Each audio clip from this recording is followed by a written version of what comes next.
Sabihan mo kay kuya. Sabihan mo si kuya. Ano nakakuha? Nalabitin mo si kuya. Nalabitin mo si kuya. Tapos ano yung sabi ng kuya? Oh, paano ba yun? Oh, ate. Ano yan? Okay. Sa'yo. Ano yan? Ha? Ang tama sa mo is crying. Nakuha natin. Oh, kailangan natin pintayin mo, ha? Talikod mo na.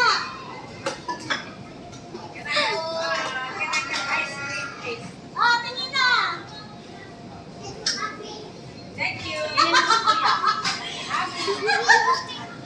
Okay, sige lang.